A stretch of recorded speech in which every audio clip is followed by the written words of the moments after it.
नित्यकाले समस्तेनं मूषावाय विवर्जनं भासीयवं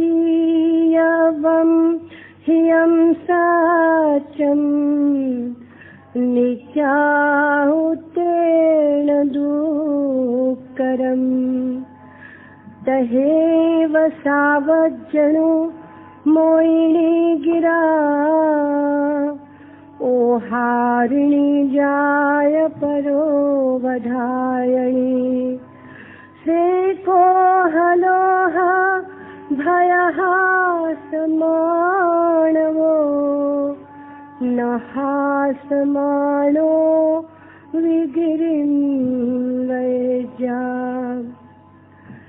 सदा अप्रमादी व सावधान रहते हुए असत्य को त्याग कर हितकारी सत्य वचन ही बोलना चाहिए। इस प्रकार का सत्य बोलना सदा बड़ा कठिन होता है। श्रेष्ठ साधु पापमय, निश्चयात्मक और दूसरों को दुख देने वाली वाणी न बोले। इस प्रकार श्रेष्ठ मानव को क्रोध, लोभ, भय और हंसी मजाक में भी पाप वचन नहीं बोलना चाहिए।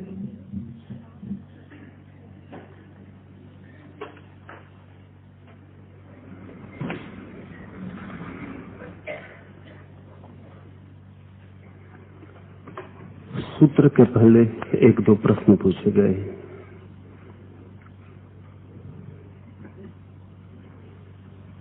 मैंने परसों कहा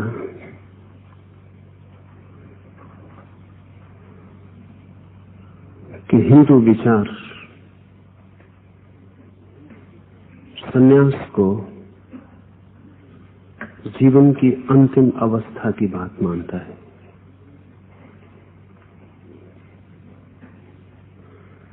किन्हीं मित्र को इसे सुन के अड़चन हुई होगी। मैं निकलता था बाहर तब उन्होंने पूछा कि हिंदू शास्त्रों में तो जगह जगह ऐसे वचन भरे पड़े हैं कि जब शक्ति हो तभी साधना कर लेनी चाहिए। चलते में रास्ते में उनसे ज्यादा नहीं कहा जा सकता था। मैंने उनसे इतना ही कहा कि ऐसे वचन अगर आपको पता हो तो उनका आचरण शुरू कर देना चाहिए।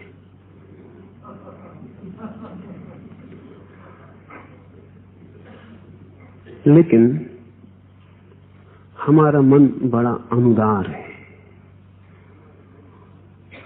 सभी का। हम सभी सोचते हैं कि मेरे धर्म में सब कुछ है।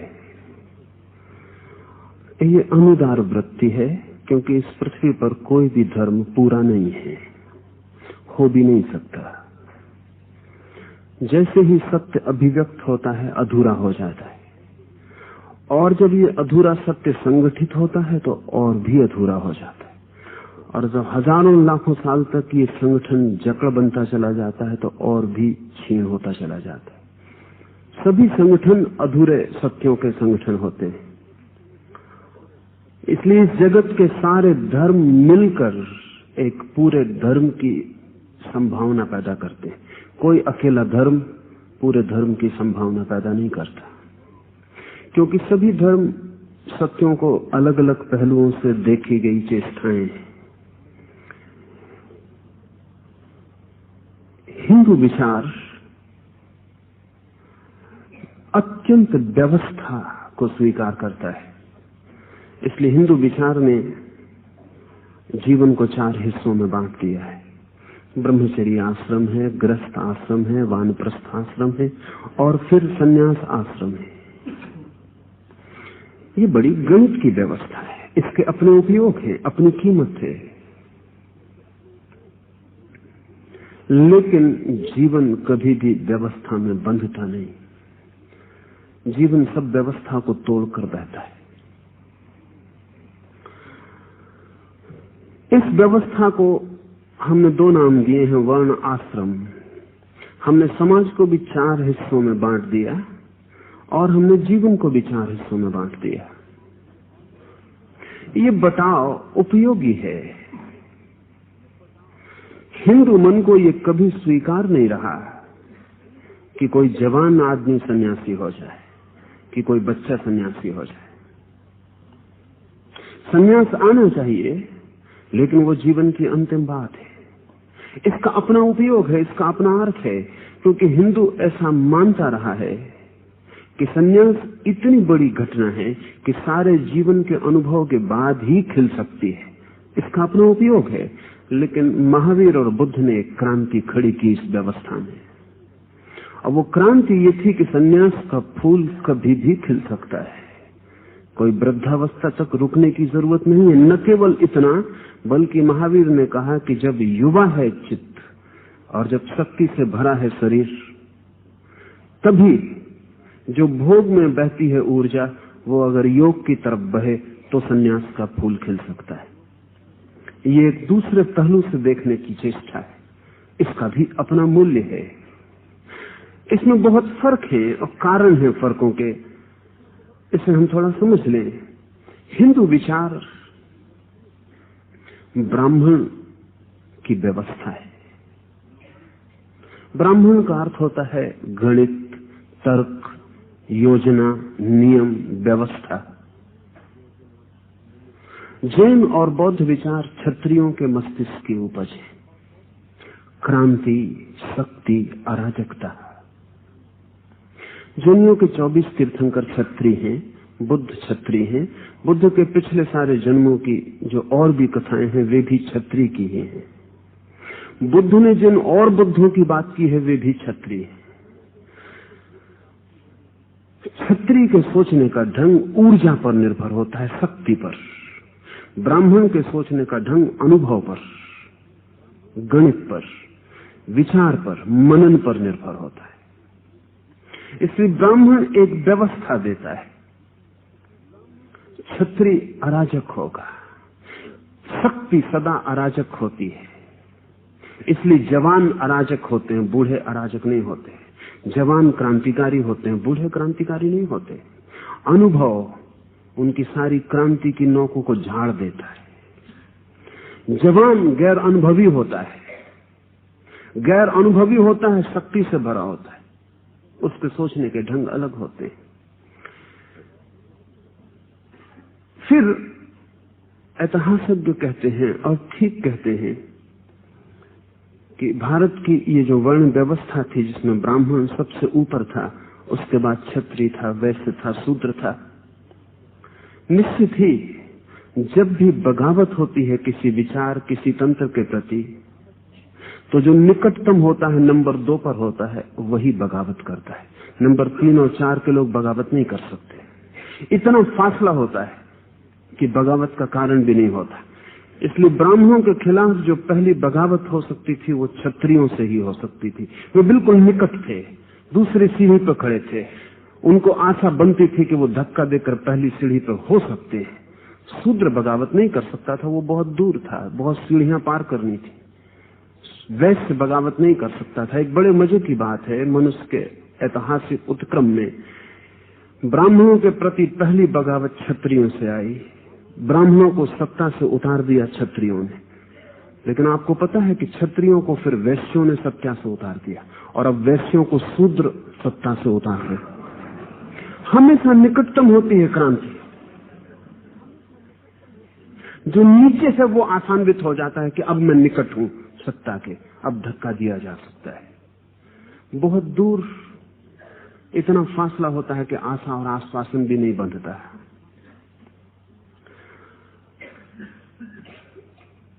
जैन और बौद्ध क्षत्रिय मस्तिष्क की उपज है।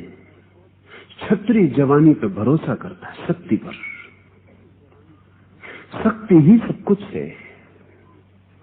इसके सब आयामों में प्रयोग हुए, सब आयामों में।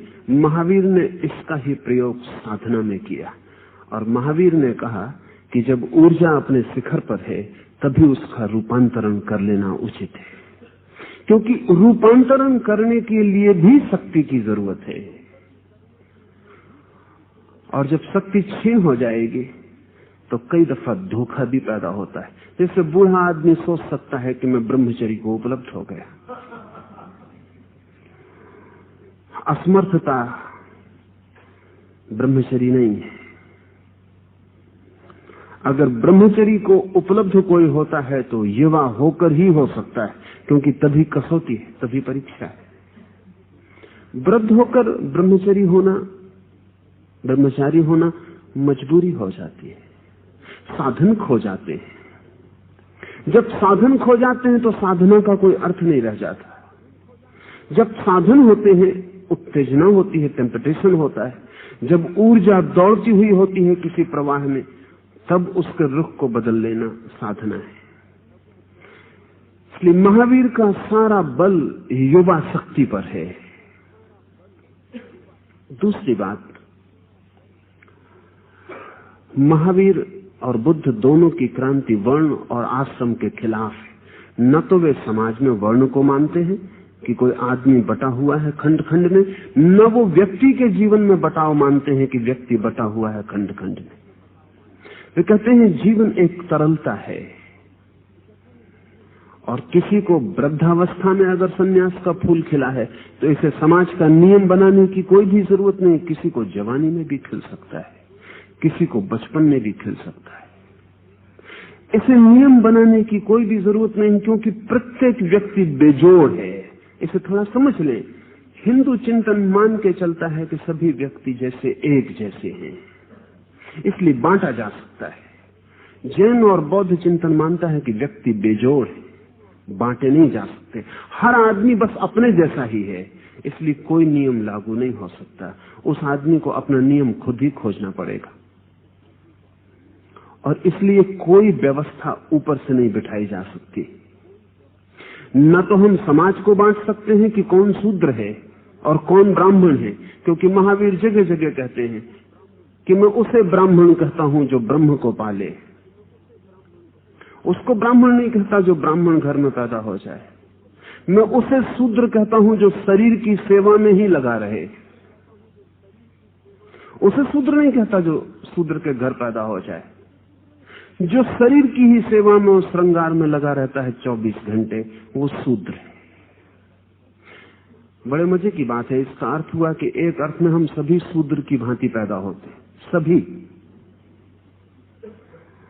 जरूरी नहीं कि हम सभी ब्राह्मण के भांति मर सके तो सौभाग्य, सफल हो गए। और फिर एक एक व्यक्ति अलग है, क्योंकि महावीर कहते हैं कि प्रत्येक व्यक्ति हजारों हजारों जन्मों की यात्रा के बाद आया है, इसलिए बच्चे को बच्चा कहने का क्या अर्थ है। उसके पीछे भी हजारों जीवन का अनुभव है। इसलिए दो बच्चे एक जैसे बच्चे नहीं होते। एक बच्चा बचपन से ही बूढ़ा हो सकता है अगर उसे अपने अनुभव का थोड़ा सा भी स्मरण हो, तो बचपन में ही संन्यास घटित हो जाएगा। और एक बूढ़ा भी बिल्कुल बचकाना हो सकता है अगर उन्हें इसी जीवन की कोई समझ पैदा न हुई हो, तो बुढ़ापे में भी बच्चों जैसा व्यवहार कर सकता है। तो महावीर कहते हैं यात्रा है लंबी, सभी हैं बूढ़े एक अर्थ में, सभी को अनुभव है। इसलिए जब ऊर्जा ज्यादा हो तब इस अनंत अनंत जीवन के अनुभव का उपयोग करके जीवन को रूपांतरित कर लेना चाहिए। लेकिन इसका यह मतलब नहीं कि हिंदू परिवारों में युवा सन्यासी नहीं हुए, लेकिन वे अपवाद हैं। और जो महत्वपूर्ण सन्यासी हिंदू परंपरा में हुए, शंकर जैसे लोग, वे सब बुद्ध और महावीर के बाद हुए। संन्यास की जो धारा शंकर ने हिंदू विचार में चलाई, उस पर महावीर और बुद्ध का अनिवार्य प्रभाव है, क्योंकि हिंदू विचार से मेल नहीं खाती कि जवान आदमी संन्यास ले ले। इसलिए शंकर के जो विरोधी हैं, रामानुज, वल्लभ, निम्बार्क, वो सब कहते हैं कि शंकर जो है वो प्रच्छन्न बौद्ध है, छिपा हुआ बौद्ध है, वो असली हिंदू नहीं है, ठीक हिंदू नहीं है, क्योंकि सारी गड़बड़ कर डाली। बड़ी गड़बड़ तो ये कर दी कि आश्रम की व्यवस्था तोड़ डाली। शंकर तो बच्चे ही थे जब उन्होंने संन्यास लिया, महावीर तो जवान थे जब उन्होंने संन्यास लिया। शंकर तो बिल्कुल बच्चे थे, 33 साल में तो उनकी मृत्यु ही हो गई। लेकिन कोई विचार पर किसी की बपौती भी नहीं होती कि कोई विचार जैन का है कि बौद्ध का है। विचार तो जैसे ही मुक्त आकाश में फैल जाता है सबका हो जाता है। लेकिन फिर भी स्रोत का अनुग्रह सदा स्वीकार होना चाहिए और इतनी उदारता होनी चाहिए कि हम स्वीकार करें कौन सी बात किसने दान दी है। युवक सन्यासी हो और जीवन जब प्रखर शिखर पर है ऊर्जा के, तब रूपांतरण शुरू हो जाए। इस दिशा में जो दान है वो जैन और बौद्धों का है। इसके खतरे भी हैं। हर सुविधा के साथ खतरा जुड़ा होता है, हर उपयोगी बात के साथ गड्ढा भी जुड़ा होता है खतरे का। निश्चित ही जब युवा व्यक्ति संन्यास लेंगे तो संन्यास में खतरे बढ़ जाएंगे। जब बूढ़ा आदमी संन्यास लेगा, संन्यास में खतरे नहीं होंगे। बूढ़े को सन्यासी होना मुश्किल है, लेकिन अगर बूढ़ा सन्यासी होगा तो खतरे बिल्कुल नहीं है। इसलिए महावीर को अतिशय नियम निर्मित करने पड़े, क्योंकि जब युवा सन्यासी होंगे तो खतरे निश्चित बढ़ जाने वाले। युवक और युवतियां जब सन्यासी होंगे और उनकी वासना प्रबल वेग में होगी, तब खतरे बहुत बढ़ जाने वाले। इसलिए एक बहुत पूरी की पूरी आयोजना करनी पड़ी नियमों की कि ये खतरे काटे जा सकें। इसलिए जैन विचार कई दफा बहुत सप्रेसिव, बहुत दमनकारी मालूम होता है। वो है नहीं, हुई उद्यम वासना है। अगर इस पर चारों तरफ से व्यवस्था न हुई तो संभावना इसकी कम है कि योग की तरफ बहे, संभावना यह है कि ये भोग की तरफ बह जाए। इसलिए हिंदू विचार आज के युग को ज्यादा अपील करेगा, क्योंकि उसमें इतना नियम का जोर नहीं है। क्योंकि वृद्ध अगर सन्यासी होगा तो उसका वृद्ध होना ही, उसकी समझ ही नियम बन जाएगी। उस पर बहुत अतिशय चारों तरफ बाड़ लगाने की जरूरत नहीं है। उसे छोड़ा जा सकता है उसकी समझ पर। उससे कहने की जरूरत नहीं है कि ऐसा मत करना, ऐसा मत करना, ऐसा मत करना। हजार नियम बनाने की जरूरत नहीं है। बुद्ध से आनंद पूछता है कि स्त्रियों की तरफ देखना कि नहीं, तो बुद्ध कहते कभी नहीं देखना। आनंद पूछता है और अगर मजबूरी में अनायास आकस्मिक स्त्री दिखाई ही पड़ जाए तो बुद्ध कहते हैं बोलना मत। आनंद कहता है ऐसी हालत हो, स्त्री बीमार हो या कोई ऐसी स्थिति बन जाए कि बोलना ही पड़े, तो बुद्ध कहते हैं होश रखना कि किससे बोल रहे हो। ऐसा विचार हिंदू चिंतन में कहीं भी खोजे ना मिलेगा, कहीं भी खोजे ना मिलेगा। लेकिन उसका कारण है ये युवकों को दिया गया संदेश है। हिंदू चिंतन ने तो क्रमबद्ध व्यवस्था की है। ब्रह्मचर्य, ये ब्रह्मचर्य बुद्ध और महावीर के ब्रह्मचर्य से भिन्न है। कभी कभी शब्द भी बड़ी दिक्कत देते हैं। ब्रह्मचर्य पहला है हिंदू विचार में। ये ब्रह्मचर्य ग्रस्त के विपरीत नहीं है। बुद्ध और महावीर का ब्रह्मचर्य ग्रस्त के विपरीत है। हिंदू ब्रह्मचर्य ग्रस्त की तैयारी है, उसके विपरीत नहीं है। युवक को ब्रह्मचारी होना चाहिए, इसलिए नहीं कि वो योग में चला जाए, बल्कि इसलिए कि शक्ति संग्रहित हो, इकट्ठी हो, तो भोग की पूरी गहराई में उतर जाए। ये बड़ा अलग मामला है। इसलिए ब्रह्मचर्य पहले 25 वर्ष तक युवक ब्रह्मचारी हो, इसलिए नहीं कि योग में चला जाए, अभी योग बहुत दूर है, बल्कि इसलिए कि ठीक से भोग में चला जाए। क्योंकि हिंदू मानता यह है कि अगर ठीक से कोई भोग में चला जाए तो भोग से छुटकारा हो जाता। जिस चीज को भी हम ठीक से जान लेते हैं वो व्यर्थ हो जाती है। अगर ठीक से न जान पाए तो वो पीछा करती। अगर बुढ़ापे में भी आपको काम वासना पीछा करती हो तो उसका मतलब ही ये है कि आप काम वासना जान ना पाए, आप पूरी ऊर्जा न लगा पाए कि अनुभव पूरा हो जाता, कि आप उसके बाहर निकल आते। जब अनुभव पूरा होता है हम उसके बाहर हो जाते, जब अधूरा होता है हम अटके रह जाते। तो ब्रह्मचर्य इसलिए कि शक्ति पूरी इकट्ठी हो जाए और प्रबल वेग से आदमी ग्रस्त में प्रवेश कर सके, वासना में प्रवेश कर सके। प्रबल वेग 25 वर्ष 50 वर्ष तक वो वासना के जीवन में पूरी तरह डूबा रहे, पूरी तरह समग्रता से, यही उसे बाहर निकालने का कारण बनने लगेगा। और तब 25 वर्ष तक वो जंगल की तरफ मुंह कर ले, वानप्रस्थ हो जाए, रहे घर में, अभी जंगल चला ना जाए, क्योंकि एकदम से घर और जंगल जाने में हिंदू विचार को लगता है छलांग हो जाएगी, क्रमिक ना होगा। और जो आदमी एकदम घर से जंगल में चला गया, वो घर को जंगल में ले जाएगा, उसके मस्तिष्क में जंगल बाहर होगा, घर में मस्तिष्क में घर आ जाएगा। हिंदू विचार कहता 25 साल तक वो घर पर ही रहे, जंगल की तरफ मुंह रखे, ध्यान जंगल का रखे, रहे घर पर। अगर जल्दी चला जाएगा तो रहेगा जंगल में, ध्यान होगा घर का। 25 साल तक सिर्फ ध्यान को जंगल ले जाए, जब पूरा ध्यान जंगल पहुंच जाए तब वो भी जंगल चला जाए, तब वो सन्यासी हो, 75 वर्ष की उम्र में सन्यासी हो। इसके अपने उपयोग हैं, कुछ लोगों के लिए शायद यही हितकर होगा, लेकिन हम हैं बेईमान। हम हर सत्य से अपने हिसाब की बातें निकाल लेते हैं।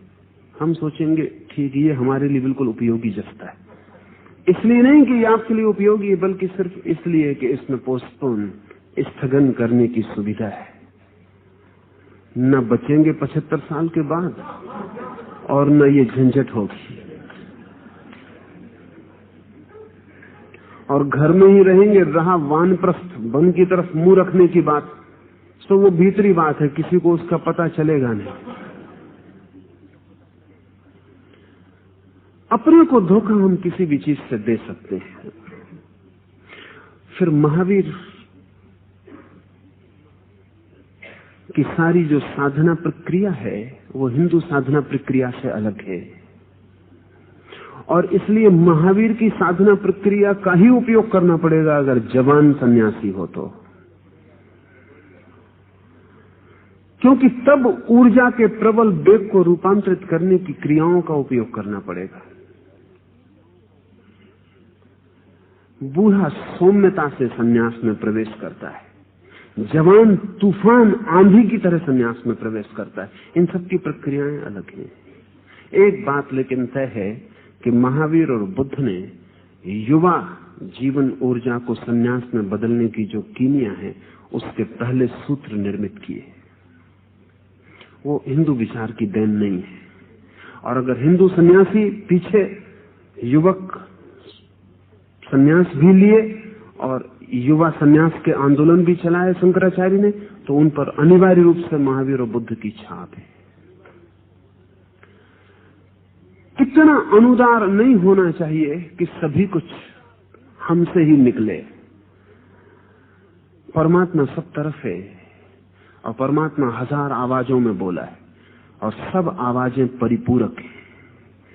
किसी न किसी दिन हम उस सारभूत धर्म को खोज लेंगे जो सब धर्मों में अलग अलग पहलुओं से छिपा है।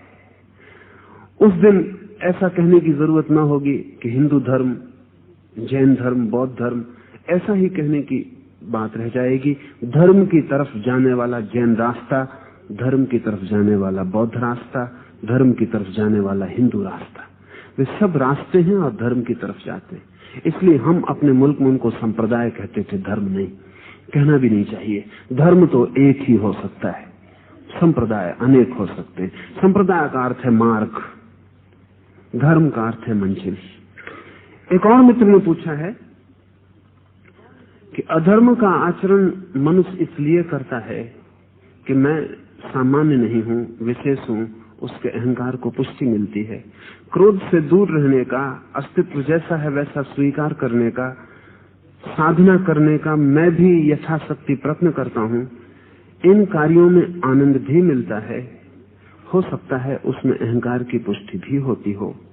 अहंकार को विलीन करने की प्रक्रिया में भिन्न प्रकार का अहंकार भी समर्थित हो जाता है।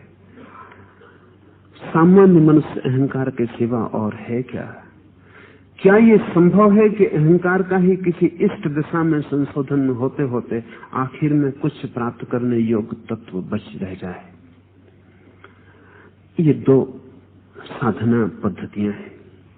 एक कि अहंकार को हम शुद्ध करते चले जाएं,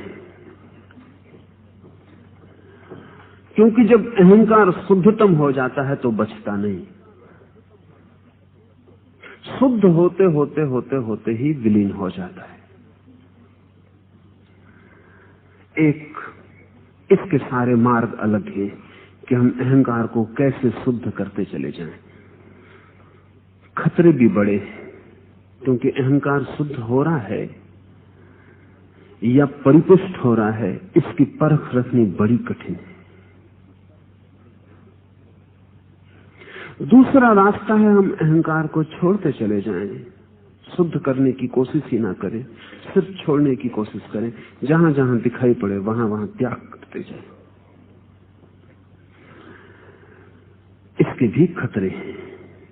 खतरा यह है कि हमारे भीतर एक दूसरा अहंकार जन्म जाए कि मैंने अहंकार का त्याग कर दिया है, कि मैं ऐसा हूं जिसके पास अहंकार बिल्कुल नहीं। साधना निश्चित ही खतरनाक है।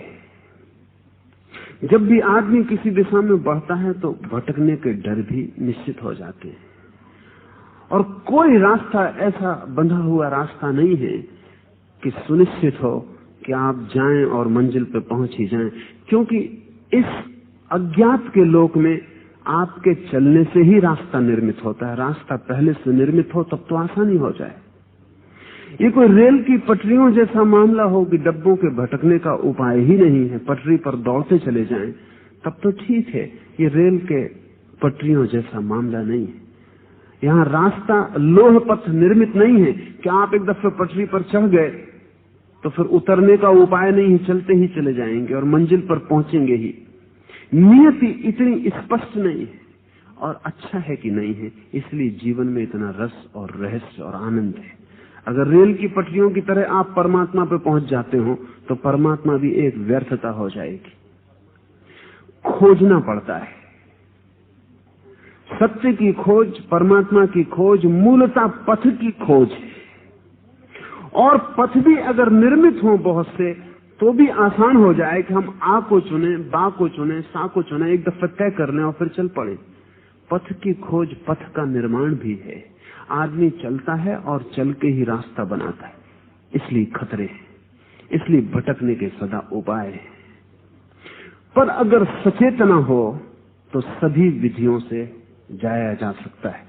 अगर अप्रमाद हो, अगर होश हो, जागरूकता हो, तो कोई भी विधि का उपयोग किया जा सकता है, और अगर होश ना हो तो सभी विधियां खतरे में ले जाएंगी। इसलिए एक तत्व अनिवार्य है, रास्ता कोई हो, मार्ग कोई हो, विधि कोई हो, होश, अवेयरनेस अनिवार्य है।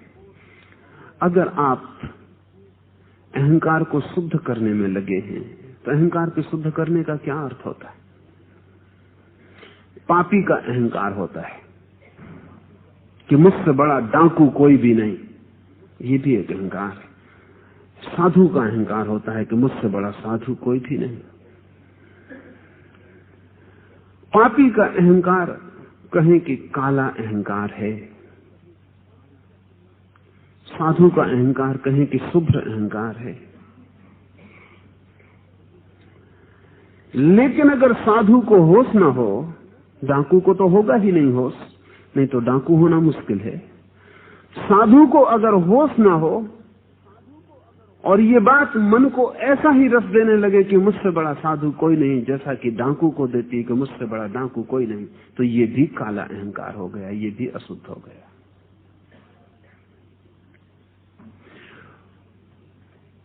मुझसे बड़ा साधु कोई नहीं, इसमें अगर साधुता पर जोर हो और होश रखा जाए तो अहंकार शुद्ध होगा। इसमें मुझसे बड़ा, इस पर जोर रखा जाए तो अहंकार अशुद्ध होगा। मुझसे बड़ा साधु कोई नहीं, इस भाव में साधुता ही महत्वपूर्ण हो, और मुझे ये भी पता चलता रहे कि जब तक मुझे ये लग रहा है कि मुझसे बड़ा कोई नहीं, तब तक मेरी साधुता में थोड़ी कमजोरी है। क्योंकि साधु को ये भी पता चलना कि मैं बड़ा हूं असाधु का लक्षण है। कोई मुझसे छोटा है तो ये हिंसा है। इसको धीरे धीरे छोड़ते जाना है। एक दिन साधु ही रह जाए, मुझसे बड़ा मुझसे छोटा कोई भी ना रह जाए, मैं साधु हूं इतना ही भाव रह जाए तो अहंकार और शुद्ध हुआ। लेकिन अभी मैं साधु हूं तो असाधु से मेरा फासला बना हुआ है। अभी असाधु के प्रति मैं सदै नहीं हूं, अभी असाधु मुझे अस्वीकार है, अभी कहीं गहरे में असाधु के प्रति निंदा है, कंडेमनेशन है। इसे भी चला जाना चाहिए, नहीं तो मैं साधु पूरा नहीं हूं।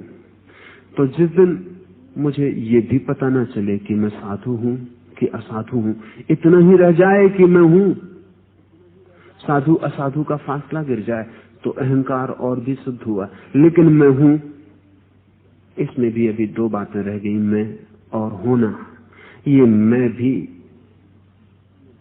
बाधा है, ये भी वजन है, ये होने को जमीन से बांध रखता है। अभी पंख पूरे नहीं खुल सकते, अभी आकाश में पूरा नहीं उड़ा जा सकता। इस मैं को भी आहिस्ता आहिस्ता विलीन कर देना है और इतना ही रह जाए कि हूं, होना मात्र रह जाए, जस्ट बीइंग, इतना भर ख्याल रह जाए कि हूं। तो ये अहंकार की शुद्धतम अवस्था है। लेकिन ये भी अहंकार की अवस्था है जब ये भी खो जाती है कि हूं या नहीं, जब मात्र अस्तित्व रह जाता है, तब अहंकार से हम आत्मा में छलांग लगा गए। ये शुद्ध करने की बात हुई, लेकिन शुद्ध करने में भी छोड़ते तो जाना ही होगा और एक होश सदा रखना होगा कि जो भी मेरा भाव है उस भाव में आधा हिस्सा गलत होगा, आधा हिस्सा सही होगा। तो 50% जो गलत है वो मैं 50% सही के लिए कुर्बान करता रहूं और करता चला जाऊं जब तक कि एक ही ना बच जाए। लेकिन एक जब बचता है तब भी अहंकार की आखिरी रेखा बच गई, क्योंकि एक का भी दो से फासला तो होता है। जब एक भी ना बचे, जब अद्वैत भी ना बचे,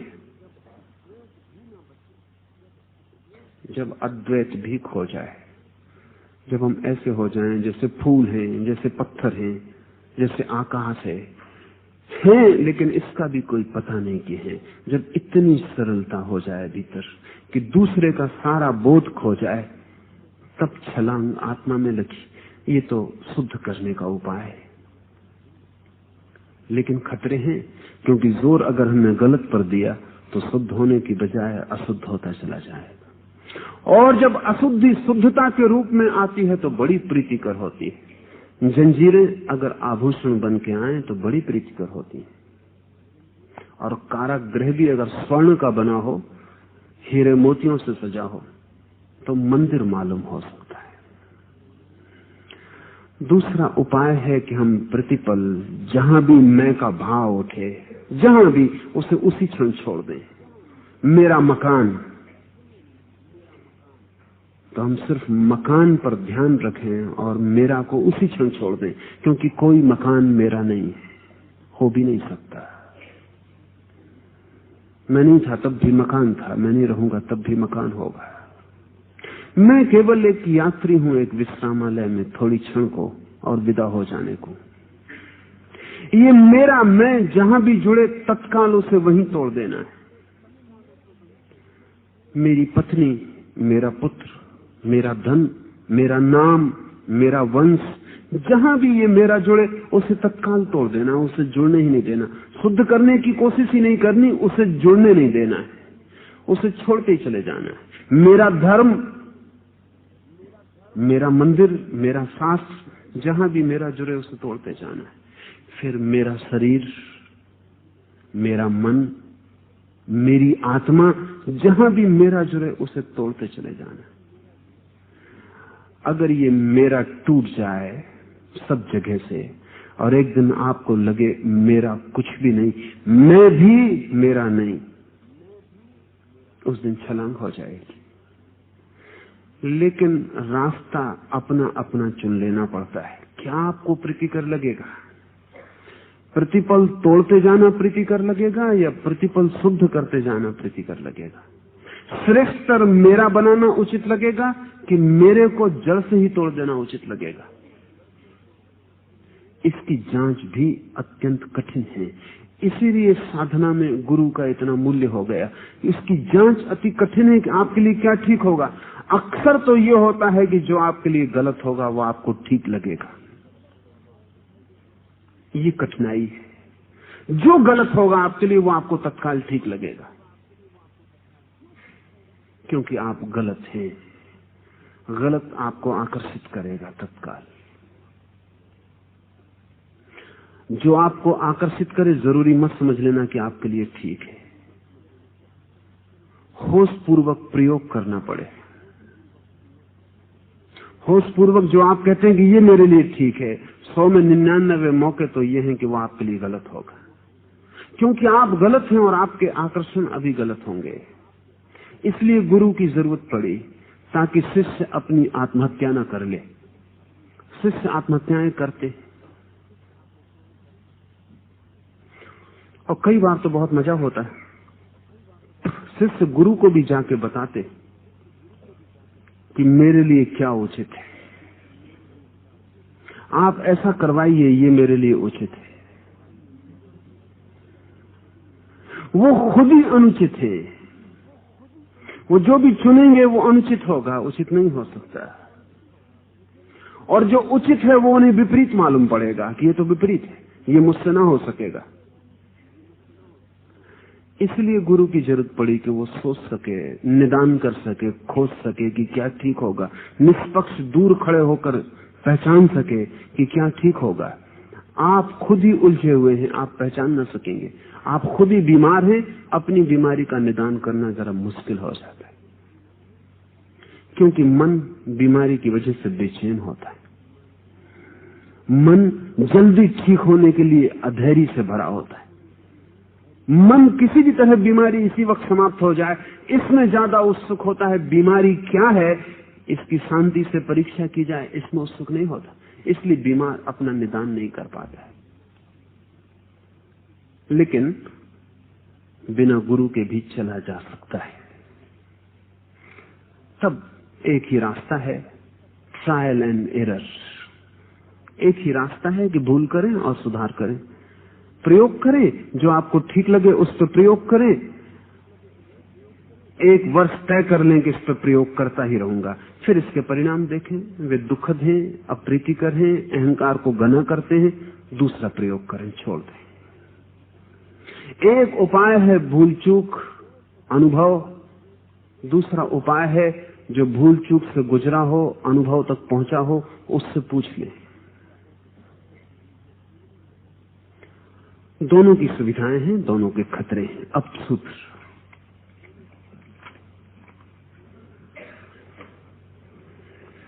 सदा अप्रमादी, सावधान रहते हुए असत्य को त्याग कर हितकारी सत्य वचन ही बोलने चाहिए। इस प्रकार का सत्य बोलना सदा बड़ा कठिन है। बड़ी शर्तें महावीर ने सत्य में लगाई हैं। सत्य बोलना चाहिए, इतना महावीर कह सकते थे, इतना नहीं कहा। महावीर परत परत चीजों को उखाड़ने में अति कुशल है। इतना काफी था कि सत्य वचन बोलना चाहिए, इससे ज्यादा और क्या जोड़ने की जरूरत है। लेकिन महावीर आदमी को भली भांति जानते हैं, और आदमी इतना उपद्रवी है कि सत्य बोलना चाहिए इसका दुरुपयोग कर सकता है। इसलिए बहुत सी शर्तें लगाई। सदा अप्रमादी, होश पूर्वक सत्य बोलना चाहिए। कई बार आप सत्य बोलते हैं सिर्फ दूसरे को चोट पहुंचाने के लिए। असत्य ही बुरा होता है ऐसा नहीं, सत्य भी बुरा होता है बुरे आदमी के हाथ में। आप कई बार सत्य इसलिए बोलते हैं कि उससे हिंसा करने में आसानी होती। आप अंधे आदमी को कह देते हैं अंधा, सत्य है बिल्कुल। चोर को कह देते हैं चोर, पापी को कह देते हैं पापी, सत्य है बिल्कुल। लेकिन महावीर कहेंगे बोलना नहीं था, क्योंकि जब आप किसी को चोर कह रहे हैं तो वस्तुतः आप उसकी चोरी की तरफ इंगित करना चाहते हैं, या चोर कह के उसे अपमानित करना चाहते हैं। वस्तुतः आपको प्रयोजन है सत्य बोलने से, या एक आदमी को अपमानित करने से। वस्तुतः जब आप किसी को चोर कहते हैं तो आपको पक्का है कि वो चोर है, या आपको मजा आ रहा है किसी को चोर कहने में? क्योंकि जब भी हम किसी को चोर कहते हैं तो भीतर लगता है हम चोर नहीं है। वो जो रस मिल रहा है वो सत्य का रस है, वो सत्य का रस नहीं है। इसलिए महावीर कहते हैं सदा अप्रमादी। पहली शर्त होश पूर्वक सत्य बोलना। बेहोशी में बोला गया सत्य असत्य से भी बदतर हो सकता है।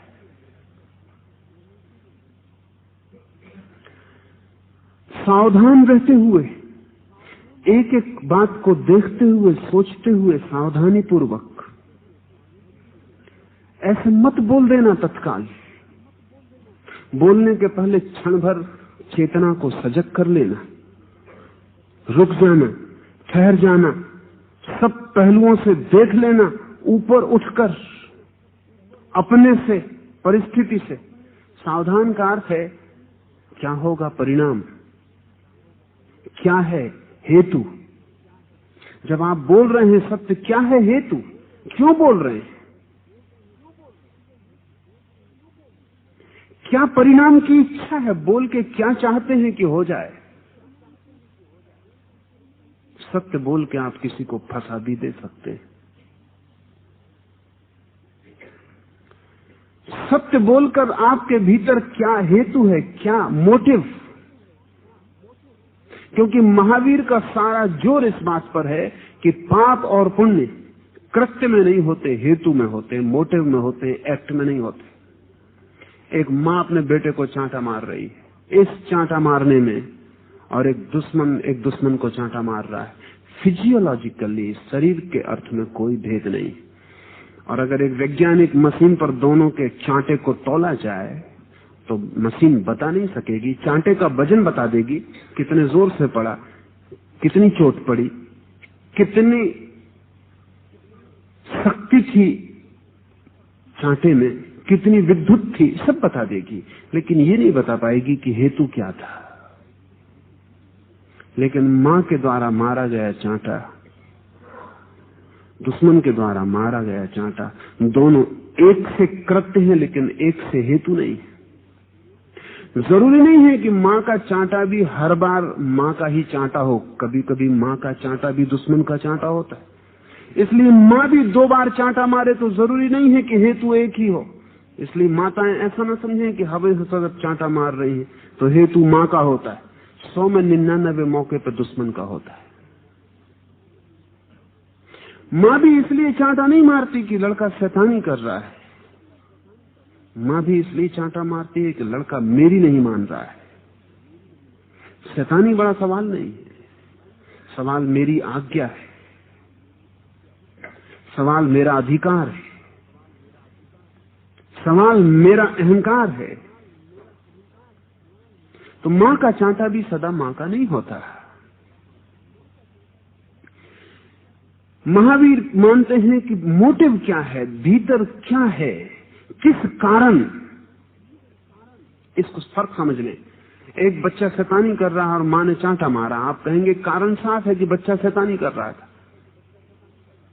लेकिन ये हेतु नहीं है, ये कारण है कि बच्चा शैतानी कर रहा था। हेतु आपके भीतर होगा, क्योंकि कल भी ये बच्चा इसी वक्त शैतानी कर रहा था लेकिन आपने नहीं मारा, आज मारा। कल भी परिस्थिति यही थी, परसों भी ये बच्चा शैतानी कर रहा था लेकिन तब आपने पड़ोसियों से इसकी प्रशंसा की कि मेरा बच्चा बड़ा शैतान।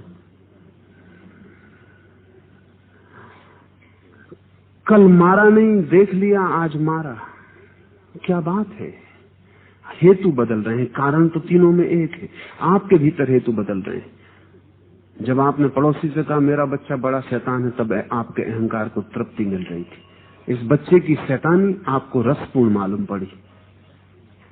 कल बच्चा शैतानी कर रहा था, आप अपने भीतर खोए थे, आप अपने में लीन थे। इस बच्चे की शैतानी ने आपको कोई चोट नहीं पहुंचाई। आज सुबह ही पति से या पत्नी से कलह हो गई है और आप अपने भीतर नहीं जा पाते हो, क्रोध उबल रहा है और ये बच्चा शैतानी कर रहा है, चांटा पड़ जाता है। ये चांटा आपके भीतर के क्रोध के हेतु से उपजता है। ये बच्चे का कारण सिर्फ बहाना है, खूंटी है, कोट आपके भीतर से आके टंगता है।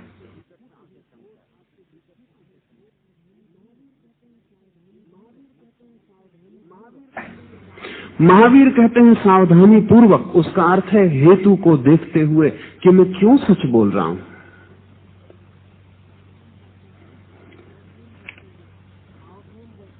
सावधान रहते हुए असत्य को त्याग कर हितकारी सत्य वचन ही बोलने चाहिए।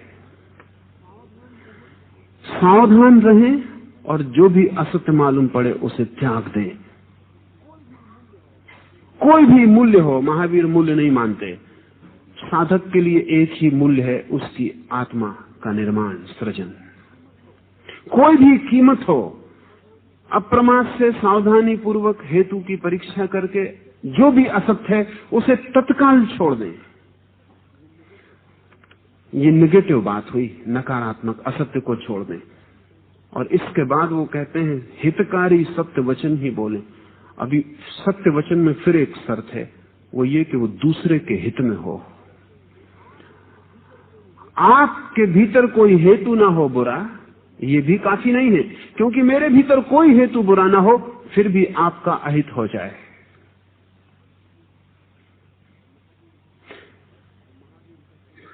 तो महावीर कहते हैं वैसा जो दूसरे का अहित कर दे वैसा सत्य भी नहीं।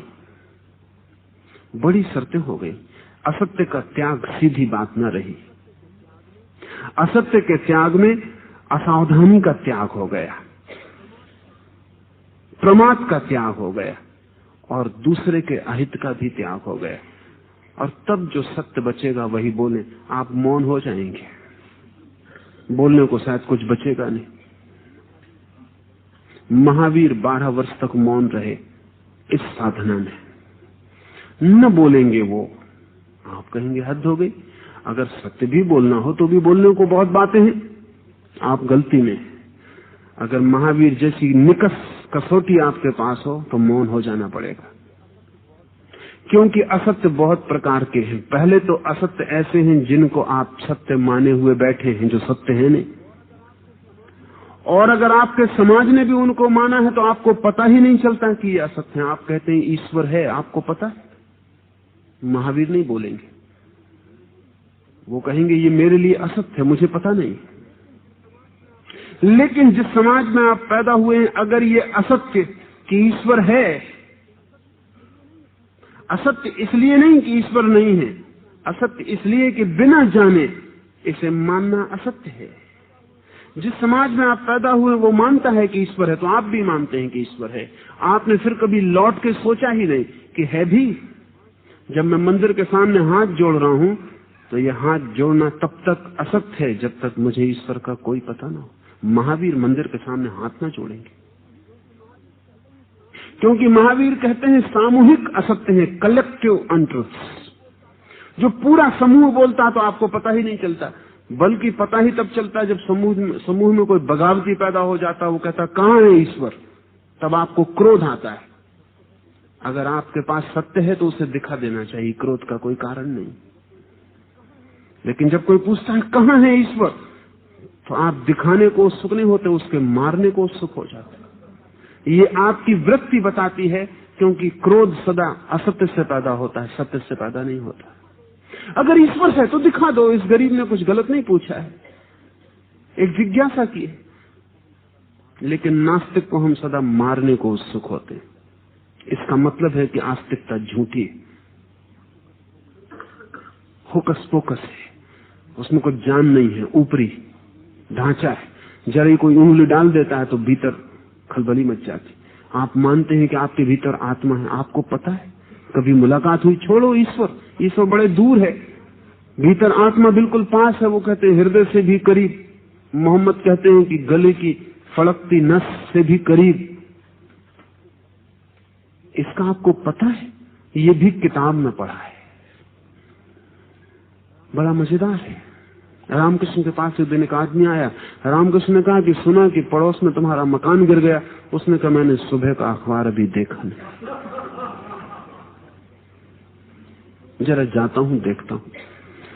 पड़ोसी का मकान गिरे तो भी अखबार में ही पता चलता, मगर ये भी ठीक है, क्योंकि पड़ोस अब कोई छोटी बात नहीं है, बड़ी बात है।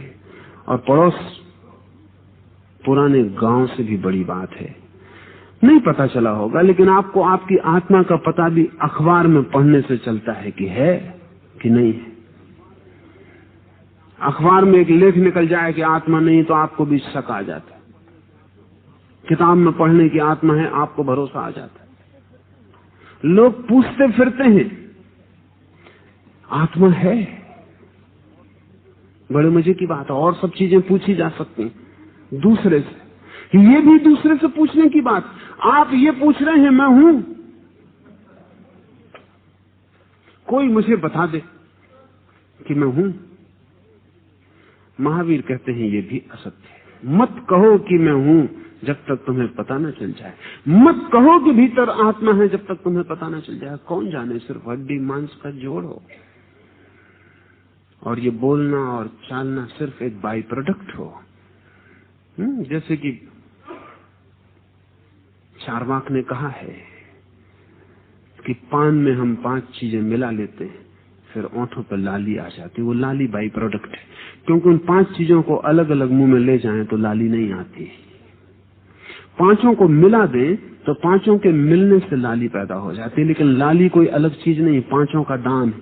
5 को अलग करने लाली खो जाती। 5 को अलग करके आप ये नहीं कह सकते कि लाली अब कहीं है, छिप गई, अदृश्य हो गई, सिर्फ खो जाती। तो चार्वाक ने कहा कि शरीर भी 5 तत्वों का जोड़ है। इसमें जो आत्मा दिखाई पड़ती है वो बाई प्रोडक्ट है, उप उत्पत्ति है, वो कोई तत्व नहीं है। तत्व तो 5 है, उनके जोड़ से, उनके संयोग से आत्मा दिखाई पड़ती। 5 तत्वों को अलग करने आत्मा बचती नहीं, खो जाती, समाप्त हो जाती। तो महावीर कहते हैं कौन जाने चार्वाक सच हो। तो मत झूठ मत बोले कि मैं आत्मा हूं, कि मैं अमर हूं, ये मत बोले। मत कहें कि पुनर्जन्म है जब तक जान ना ले। मत कहें कि पीछे जन्म थे जब तक जान ना ले। मत कहें कि पुण्य का फल सदा ठीक होता है। मत कहें कि पाप सदा दुख में ले जाता है, जब तक जान ना ले। अगर सत्य की ऐसी बात हो तो चुप हो जाना पड़े। सामूहिक असत्य है।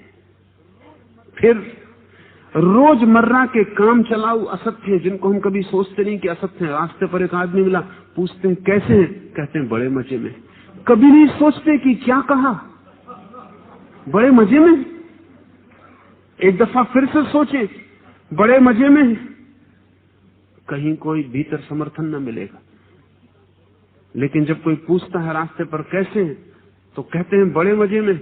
और जब कहते हैं बड़े मजे में तो पैर की चाल बदल जाती, टाई वगैरह ठीक करके चलने लगते हैं। ऐसा भी लगता भी है कि बड़े मजे में, दूसरे से कहने में ऐसा लगता भी है। 4 लोग पूछ लें तो दिल खुश हो जाता, कोई न पूछे दिल उदास हो जाता।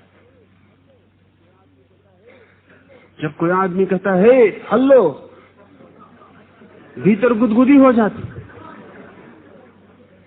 लगता भी है उस क्षण में कि जिंदगी बड़े मजे में जा रही है। हम दूसरे से ही कह रहे हो ऐसा नहीं है, इसलिए ये काम चलाऊ असत्य है, ये उपयोगी है। एक दूसरे को हम ऐसे सहारा देते रहते उसके झूठों में।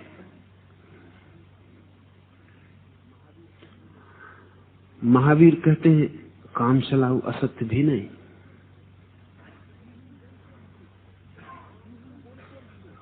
कुछ भी हम बोलते रहते हैं, आदतन असत्य है। आदतन कोई कारण नहीं होता, कोई हेतु नहीं होता, आदतन बोलते रहते हैं। मेरे एक प्रोफेसर थे, किसी भी किताब का नाम लो वो सदा कहते हाँ मैंने पढ़ी थी, 15-20 साल हो गए। ये आदतन था, क्योंकि 15-20 साल वो सदा कहते थे। सारी किताबें उन्होंने 15-20 साल पहले नहीं पढ़ी होंगी, कोई 16 साल पहले पढ़ी होगी, कोई 10 साल पहले पढ़ी होगी, कोई 50 साल पहले पढ़ी होगी। बूढ़े आदमी थे, लेकिन वो सदा कहते 15-20 साल पहले मैंने ये किताब पढ़ी थी। ये तकिया कलाम था, आदतन। फिर मैंने ऐसी ऐसी किताबों के नाम लिए जो कि है ही नहीं, पर वो उनके लिए भी कहते कि हाँ मैंने पढ़ी थी 15-20 साल पहले।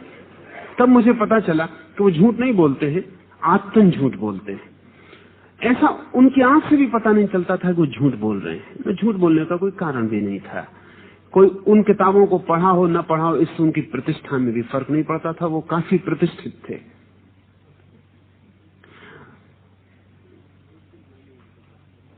एक दिन मैंने उनको जाके कहा कि ये किताब तो है ही नहीं जिसको आपने 15-20 साल पढ़ा। ना तो ये कोई लेखक है, न ये कोई किताब है।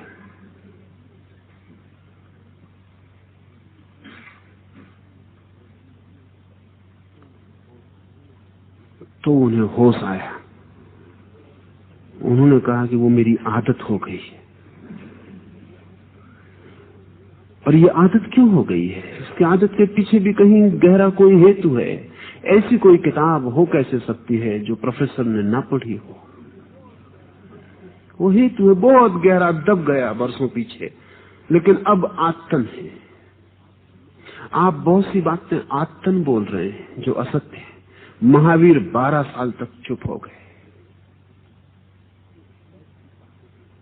फिर ऐसी बातें हैं जो अनिश्चित हैं। जैसे जब आप कह देते हैं कि फला आदमी पापी है, तो आप गलत बात कह रहे हैं, क्योंकि आपको जो खबर है वो पुरानी पड़ चुकी। पापी इस बीच पुण्यात्मा हो गया हो। क्योंकि पापी कोई ठहरी हुई बात नहीं है। जो आज सुबह पापी था सांझ साधु हो सकता है, और जो आज सुबह परम साधु था सांझ पापी हो सकता है। जिंदगी तरल है, लेकिन शब्द फिक्स्ड होते हैं। आप कहते हैं फला आदमी पापी, महावीर ना कहेंगे। वो कहेंगे कि आदमी एक प्रवाह है, तो महावीर कहेंगे शायद पापी हो, शायद पुण्यात्मा हो। फिर जो आदमी पापी है वो पाप करने में भी पूरा पापी नहीं होता। उसके पाप में भी पुण्य का हिस्सा हो सकता है, और जो आदमी पुण्य कर रहा है उसके पुण्य में भी पाप का हिस्सा हो सकता है। आदमी बड़ी घटना है, कृत्य बड़ी छोटी बात है। चोर भी आपस में सत्य बोलते हैं और ईमानदार होते हैं, और जिनको हम साधु कहते हैं उनसे ज्यादा सत्य बोलते हैं आपस में और ज्यादा ईमानदार होते हैं। 10 साधुओं को पास बिठाना मुश्किल है, 10 चोर गले मिल जाते हैं। 10 साधुओं को इकट्ठे करना मुश्किल है। पहले तो इस भी झगड़ा हो जाएगा कि कौन कहां बैठे, कौन नीचे बैठे, कौन ऊपर। किसी चोर में कभी झगड़ा नहीं हुआ है इस बात पर। साधु के भीतर भी असाधु छिपा है, चोर के भीतर भी साधु छिपा है। चोर की चोरी बाहर है, पीछे साधु छिपा है। चोरी भी करनी हो तो वचन मानना पड़ता है, नियम मानने पड़ते हैं, सच्चाई रखनी पड़ती है, ईमानदारी रखनी पड़ती है। मैंने सुना है कि मुल्ला नसरुद्दीन पर चोरी का एक मुकदमा चला। पकड़ इसलिए गया कि वो 7 बार एक ही रात में एक दुकान में घुसा। 7वीं बार पकड़ गया। मजिस्ट्रेट ने उससे पूछा कि नसरुद्दीन, चोरी भी हमने बहुत देखी, मुकदमे भी बहुत देखे, एक ही रात में 7 बार घुसना एक ही मकान में, मामला क्या है? अगर ज्यादा सामान ढोना था तो संगी साथी क्यों नहीं रखते हो, अकेले ही 7 दफा? नसरुद्दीन ने कहा बड़ा मुश्किल है। लोग इतने बेईमान हो गए हैं कि किसी को संगी साथी बनाना चोरी तक में मुश्किल हो गया है। एक और दुकान थी कपड़े की, जो भी चुरा के ले गया पत्नी ने कहा नापसंद, फिर वापस। रात भर कपड़े धोता रहा, उसमें ही फंसा। और लोग इतने बेईमान हो गए हैं कि अकेली ही चोरी करनी पड़ती, किसी का भरोसा नहीं किया जा सकता। चोरी तक में साधुओं में तो कभी भरोसा आपस में रहा नहीं, लेकिन चोरों में सदा रहा है। और चोर कभी चोर को धोखा नहीं देता। चोरी का भी कोड है, जैसे हिंदू कोड बिल है, ऐसा चोरों का कोड है, उनका अपना नियम है, वो कभी धोखा नहीं देते। महावीर कहते हैं जब हम किसी को चोर कहते हैं तो हम पूरा ही चोर कह देते हैं, जो कि गलत है। जब हम किसी को साधु कहते हैं तो पूरे ही साधु कह देते हैं, जो कि गलत है।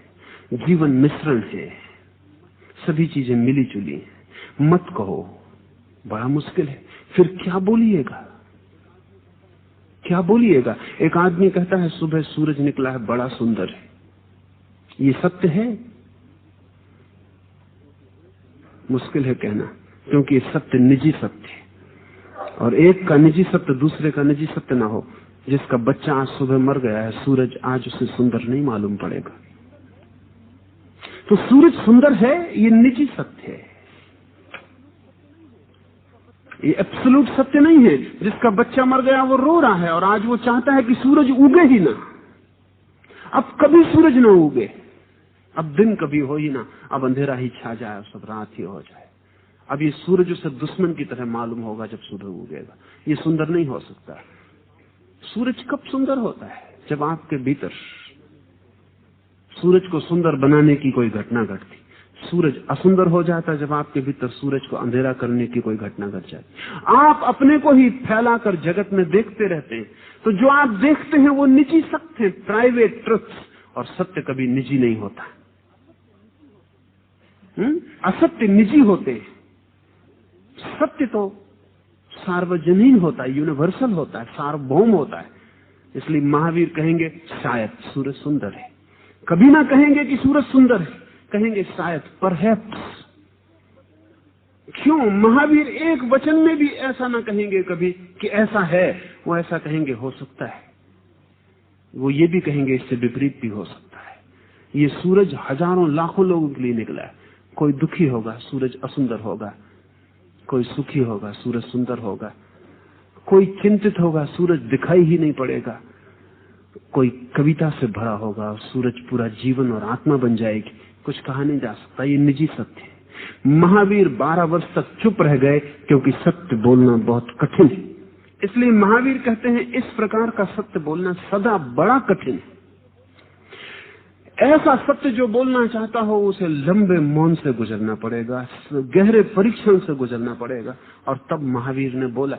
इसलिए अगर जैन ये कहते हैं कि महावीर जैसी वाणी फिर नहीं बोली गई, तो उसका कारण है महावीर जैसा मौन भी कभी नहीं साधा गया, इसलिए महावीर जैसी वाणी भी फिर नहीं बोली गई। इतने मौन से, इतने परीक्षण से, इतनी कठिनाइयों से, इतनी कसौटियों से गुजार के जो आदमी बोलने को राजी हुआ, उसने जो वो बोला है वो बहुत गहरा और मूल्य का ही है, नहीं तो वो बोलता ही नहीं।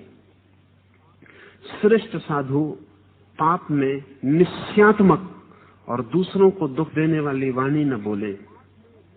श्रेष्ठ साधु पाप में निश्चयात्मक सर्टेन बातें न बोले। ऐसा न कह दें कि वो आदमी चोर है। इतने निश्चयात्मक होना असत्य की तरफ ले जाता है। ये बड़ी अद्भुत बात है, ये थोड़ा सोच लेने जैसी बात। हम तो कहेंगे कि सत्य निश्चय होता है, लेकिन महावीर कहते हैं सत्य इतना बड़ा है कि हमारे किसी निश्चित वाक्य में समाहित नहीं होता। जब हम कहते हैं फला आदमी पैदा हुआ, तब ये अधूरा सत्य है क्योंकि उस आदमी ने मरना शुरू कर दिया। संत अगस्तीन ने लिखा है उसका बाप मर रहा है, मरण शैया पर पड़ा है, डॉक्टर इलाज कर रहे हैं, आखिर इलाज काम नहीं आया। एक दिन तो काम आता नहीं, कभी ना कभी डॉक्टर हारता है और मौत जीतती। वो लड़ाई हारने वाली ही है। डॉक्टर बीच बीच में कितना ही जीतता रहे, आखिर में हारेगा ही। उस लड़ाई में अंतिम जीत डॉक्टर के हाथ में नहीं, सदा मौत के हाथ में। इसलिए मामला ऐसा जैसे एक बिल्ली को आपने चूहा दे दिया, वो उससे खेल रही, वो छोड़ देती है क्योंकि छोड़ने में मजा आता, फिर पकड़ लेती, फिर छोड़ देती। उससे चूहा चौंकता है, भागता है, और बिल्ली निश्चिंत है क्योंकि अंत में वो पकड़ ही लेगी। ये सिर्फ खेल है।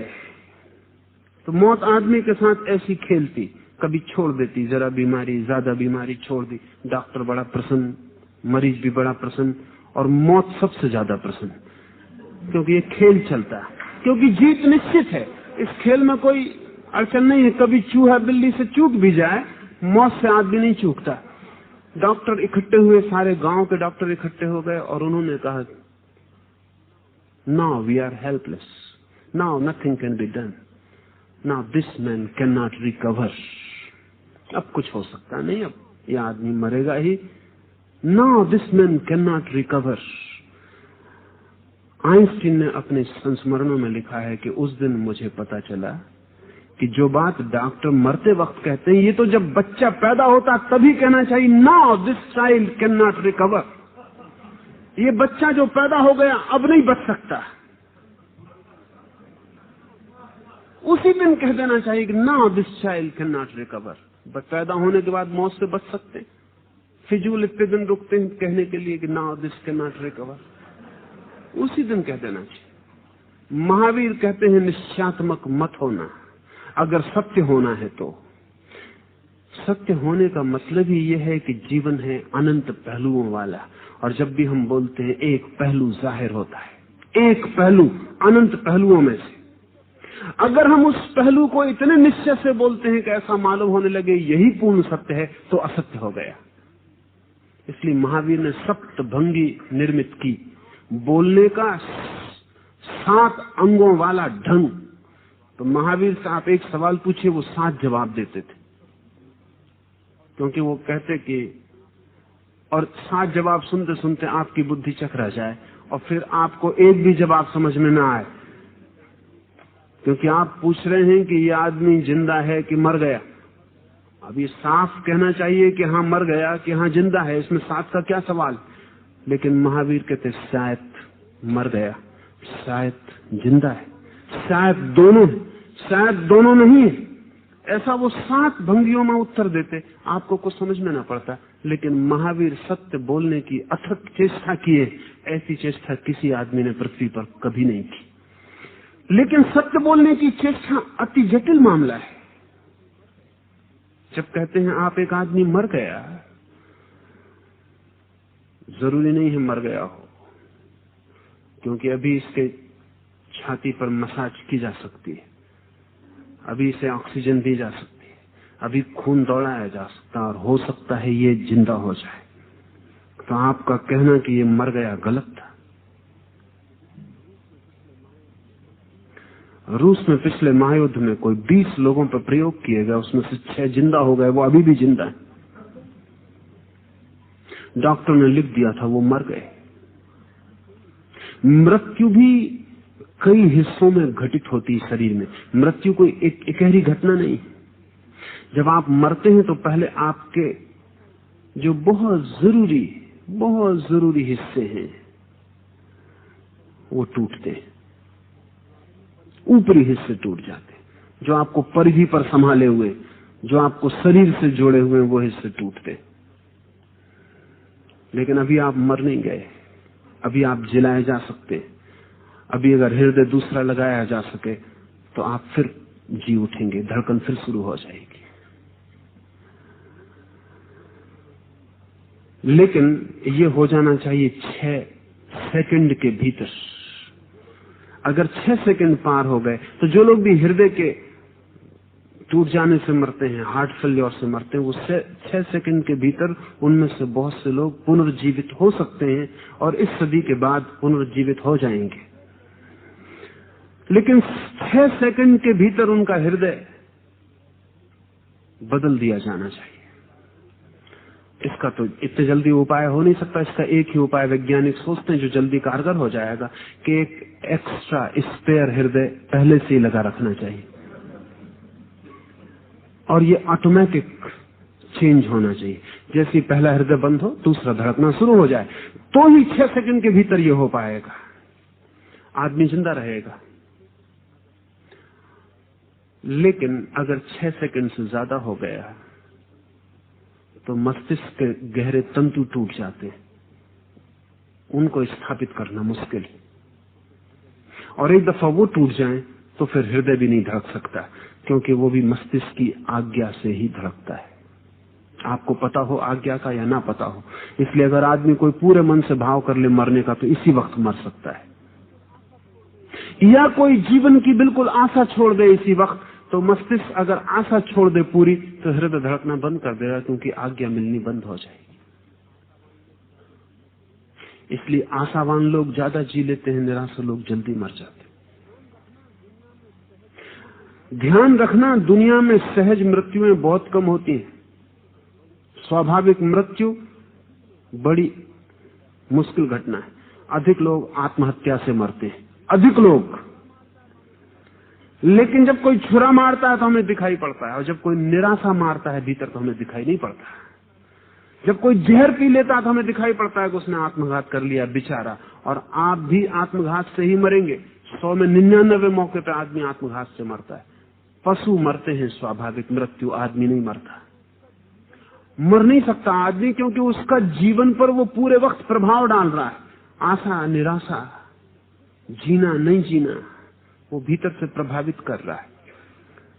और जिस दिन मन पूरा राजी हो जाता है कि नहीं, उसी दिन हृदय की धड़कन बंद हो जाती है। इसलिए अगर मस्तिष्क के तंतु टूट गए तो फिर मुश्किल है, अभी मुश्किल है, 100-200 साल में मुश्किल नहीं होगा, क्योंकि मस्तिष्क के तंतु भी रिप्लेस किसी न किसी दिन किए जा सकते, कोई अड़चन नहीं है, तब आदमी जिंदा हो जाएगा। तो आदमी कम मरा हुआ है कब कहे? जब तक शरीर और आत्मा का संबंध नहीं टूट जाता तब तक आदमी मरा हुआ नहीं।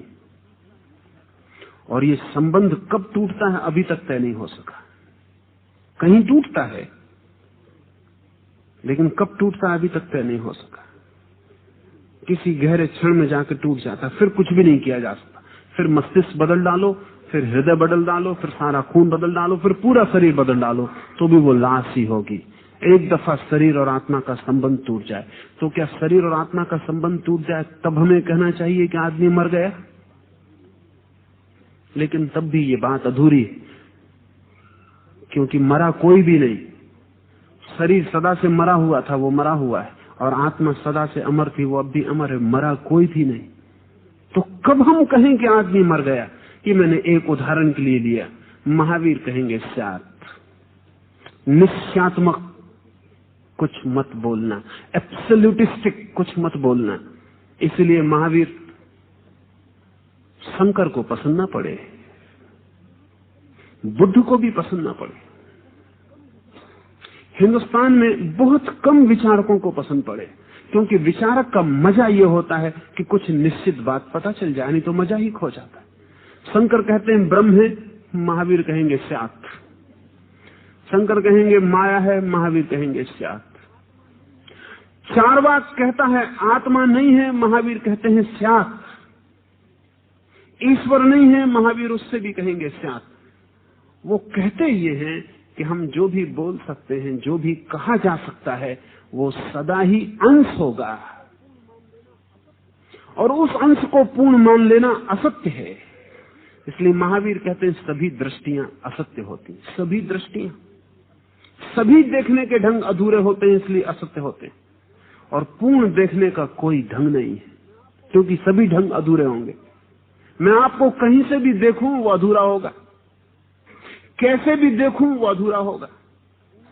इसलिए महावीर कहते हैं पूर्ण को तो वही देख सकता है जो सब दृष्टियों से मुक्त हो गया हो। इसलिए महावीर के दर्शन का, सम्यक दर्शन का अर्थ है सब दृष्टियों से मुक्त हो जाना, एक ऐसी स्थिति में पहुंच जाना जहां कोई दृष्टि शेष नहीं रह जाती, देखने का कोई ढंग शेष नहीं रह जाता। तब आदमी पूर्ण सत्य को जानता है, लेकिन जान सकता है जब कहेगा, फिर दृष्टि का उपयोग करना पड़ेगा, तब वो फिर अधूरा हो जाए। इसलिए महावीर की ये बात समझ लेने जैसी, सत्य पूरा जाना जा सकता है लेकिन कहा कभी नहीं जा सकता। जब भी कहा जाएगा वो असत्य हो ही जाएगा। इसलिए सावधानी बरतना और निश्चयात्मक रूप से कुछ मत कहना। हम तो असत्य को भी इतने निश्चय से कहते हैं जिसका हिसाब नहीं, और महावीर कहते हैं सत्य को भी निश्चय से मत कहना। हम तो असत्य को भी बिल्कुल दावे की तरह कहते। सच तो ये कि जितना बड़ा असत्य होता उतने जोर से हम टेबल पीटते, क्योंकि सहारा देना पड़ता है। जितना असत्य बोलना हो उतने जोर से बोलना चाहिए। धीमे बोलो, लोग समझेंगे कुछ गड़बड़। जोर से बोलो, टेबल को पीट के बोलो। सागर यूनिवर्सिटी के वाइस चांसलर थे डॉक्टर गौर, वो बड़े वकील थे। उन्होंने मुझसे कहा कि मेरे गुरु ने मुझे कहा कि जब तुम्हारे पास कानूनी प्रमाण हो अदालत में तो धीरे बोलने से भी चल जाएगा। जब तुम्हारे पास प्रमाण हो कानूनी तो किताब में ले जाने की और कानूनों का उल्लेख करने की कोई आवश्यकता नहीं। जब तुम्हारे पास कानूनी प्रमाण न हो तो अदालत बड़े बड़े ग्रंथ लेके पहुंचना, और जब तुम्हें पक्का हो कि इसके विपरीत प्रमाण है तब टेबल को जितने जोर से पीट सको जज के सामने पीटना। जितना बड़ा असत्य हो उतने निश्चय से बोलना पड़ता है, नहीं तो आपके असत्य को कोई मानेगा कैसे।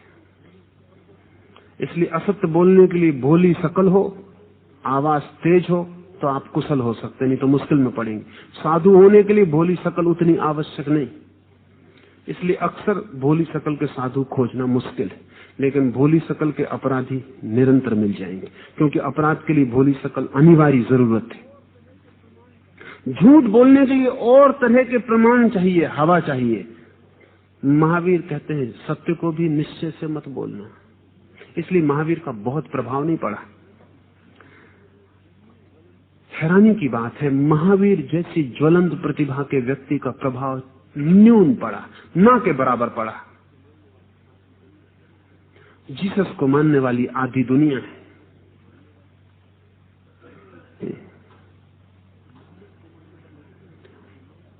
मोहम्मद को मानने वाले करोड़ों करोड़ों लोग, महावीर को मानने वाला कोई भी नहीं। वो जो 25 लाख लोग दिखाई पड़ते हैं उनको मानते हुए, वो भी मजबूरी में, कोई मानने वाला नहीं। महावीर को मानना कठिन है, क्योंकि मानने में गुरु के पास आदमी जाता है इसलिए कि हम अनिश्चित हैं, आप निश्चय से कुछ कहें तो भरोसा मिले, और महावीर निश्चय से बोलते नहीं। वो कहते हैं एक ही बात निश्चित है कि निश्चित रूप से सत्य बोला नहीं जा सकता। आश्वासन खोजने आया है और सभी लोग आश्वासन खोजने आते हैं गुरु के पास, वो ऐसे गुरु को कैसे मान पाएगा। महावीर को मानने के लिए तो बड़े गहन जिज्ञासा चाहिए, बड़ी गहन जिज्ञासा। आश्वासन की तलाश नहीं, सांत्वना नहीं, खोज। इसलिए बहुत थोड़े से लोग महावीर को मान पाए। ज्यादा लोग कभी भी मान सकेंगे ये शक मालूम पड़ता है, लेकिन किसी न किसी दिन जैसे जैसे मनुष्य का मन विस्तीर्ण होगा और सत्य के अनंत पहलू हमें दिखाई पड़ने शुरू होंगे, वैसे वैसे हम निश्चय का जोर गिर जाएगा। निश्चय कमजोरी है विज्ञान जगत में, महावीर अनिश्चित है दर्शन के जगत में। ये दो शिखर थे अद्भुत। महावीर ने दर्शन को जितना दिया उतना ही आइंस्टीन ने विज्ञान को दिया। दोनों अनिश्चित है। महावीर का नाम है स्यातवाद, आइंस्टीन का नाम है रिलेटिविटी। आइंस्टीन कहता है कोई भी सत्य निरपेक्ष नहीं है, सापेक्ष है, तुलना में है, किसी की तुलना में है, सीधा पूर्ण सत्य कुछ भी नहीं है। विज्ञान को हम सोचते थे बहुत निश्चित बात, लेकिन नया विज्ञान एकदम अनिश्चित होता चला जाता है। मेरी अपनी समझ ये है कि जहां भी सत्य के निकट पहुंचता है मनुष्य, वही अनिश्चित हो जाता है। जब हम दर्शन में सत्य के निकट, निरपेक्ष नहीं, सापेक्ष कहो, लेकिन जानकर कि अधूरा है, अंश है, पूरा नहीं है, और कहो जानकर कि उससे विपरीत भी सही हो सकता है। तुम्हारा वक्तव्य तुम जो कहते हो वो बताता है, लेकिन किसी का खंडन नहीं करता। विज्ञान में आइंस्टीन के साथ हम फिर दूसरी दिशा से सत्य के निकट पहुंचे, सब अनिश्चित हो गया। आइंस्टीन ने कहा कहो, लेकिन ध्यान रखना कि सब तुलनात्मक है, कोई चीज पूर्ण नहीं है, सब अधूरा है, और इसलिए अनिश्चय ज्ञाता है। सत्य के लिए इतनी कठिन शर्तें, क्रोध, लोभ, भय, हंसी मजाक में भी असत्य नहीं बोलना चाहिए। हंसी मजाक में भी हम अहेतुक नहीं बोलते असत्य, उसमें हेतु होता है। अक्सर तो जब आप मजाक करते हैं किसी का, तो चोट पहुंचाने के लिए ही करते हैं। इसलिए बुद्धिमान आदमी दूसरे का मजाक न करके अपना ही मजाक करता है। दूसरे पर कोई मजाक, हिंसा, इस कहानियों खुद के ऊपर किए गए मजाक है, खुद के ऊपर किए गए मजाक। हर कहानी में मुल्ला खुद ही फंसता है, खुद ही मूल सिद्ध होता है।